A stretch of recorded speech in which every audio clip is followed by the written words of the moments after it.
Hi, KingBing here.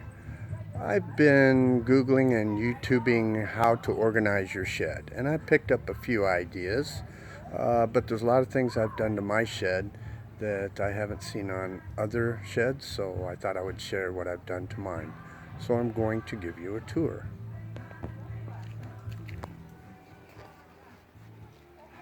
This is my shed.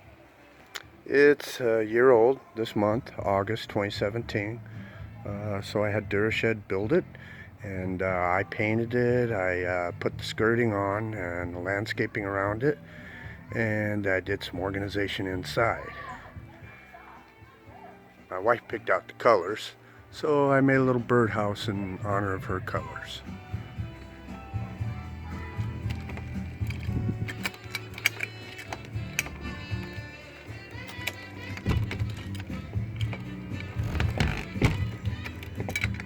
Usually it's not that hard to open.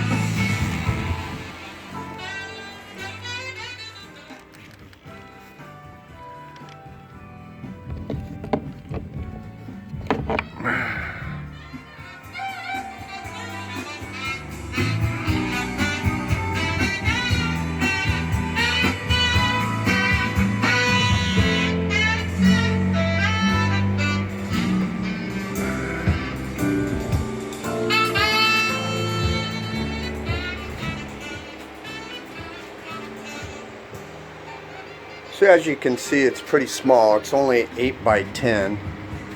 It was supposed to start out as a 4 by 7, and then it just morphed its way into 8 by 10 with some extra height, and I built a loft up there. Right now I just keep wood and stuff up there, so it's not very organized. But as you can see, the rest of my shed is pretty organized. Most everything has labels on it. Got a few things to go, and as I add things, I will add more labels.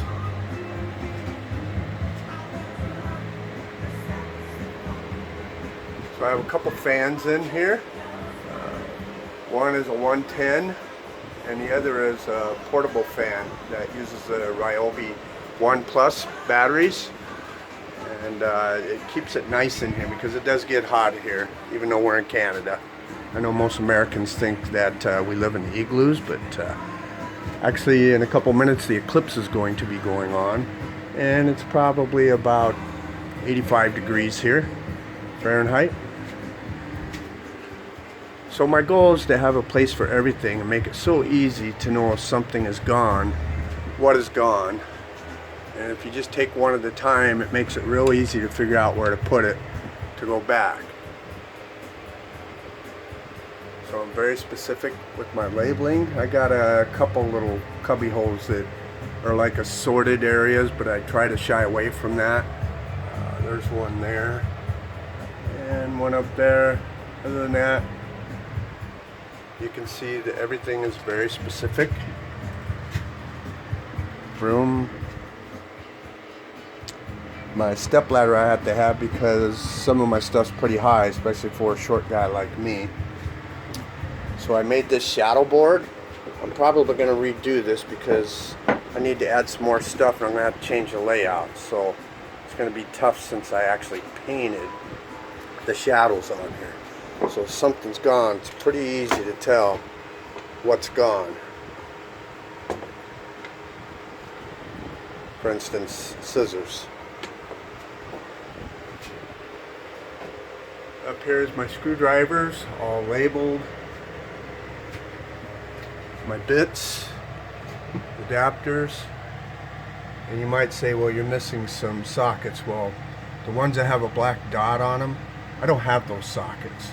So I did that so if I pull one out, when it's time to put it away, all I have to do is look for the one without the dot. Eventually, I'll fill up all those and clean the dots off. My bits, same thing, although I got this magnet from Princess Auto. I like this. I use it in a few areas of my shed, as you will see. A couple months ago I bought this miter saw, a yard saw, for 40 bucks. Thanks, Joe. And that weekend I made a workbench. Just using 2x4s and some Russian birch panels for the top. It's pretty solid, and I'm starting to get just a bit into the woodworking. As you can see, I have no table saw, no drill presses or anything like that, so right now all I have is the miter saw, jigsaw, hacksaw, circular saw, and that's about it. So right now I'm working on staining a remote control holder for my end table that I built.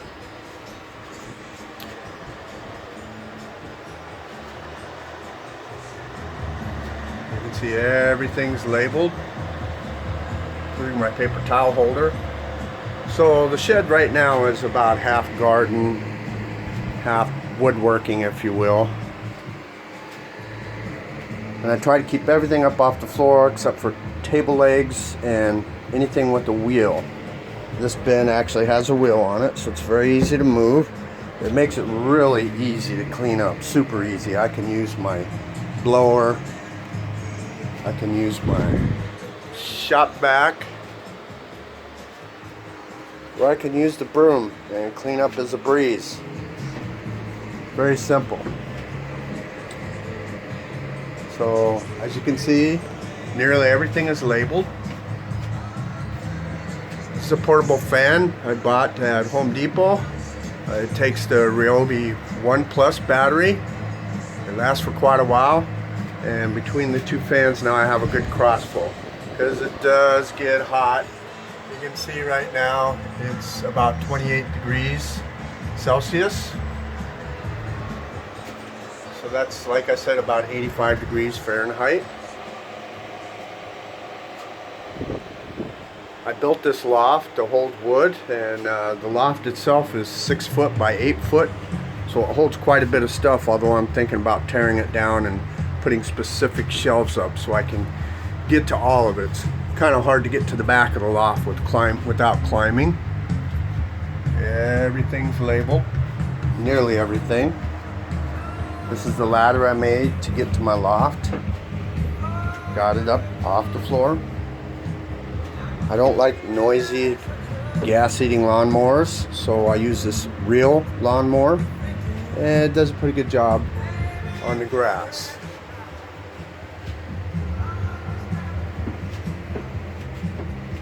So you can see the loft. It's big. I even put a pull-up bar here, so 2 spots on the floor showing where the ladder goes. A couple notches cut out so that you can make sure the ladder is secure, and then choose a pull-up bar to get up there. Although nobody's done it that's big enough to have a sleepover. Now you might say, yeah, but you don't have much stuff now. If you keep going, where are you going to put it all? I'll figure it out. I want to hold fast to my rule of nothing on the floor but legs or wheels. So my cornhole boards most likely will go. Sooner or later I'm going to get a table saw, and I'll figure out how to put it under there and make sure it's on wheels. So I will get that done. Trust me, I'm pretty tenacious when it comes to 5S. So again, it's a small shed, 8 by 10, but if you use your imagination, it's pretty easy to build holders, hooks, other things, ways of securing items. A lot of these hooks that you might see I bought at the dollar store for $1 or $2. So even my spreader and my gardening gloves are labeled, yard waste bags. There's my jigsaw. And of course there's my sign welcoming you to my shed. So that's the shed. I don't know if I'll ever insulate it. I love using the studs for places to put things, as you can see. In most cases I cut them tight enough so I can just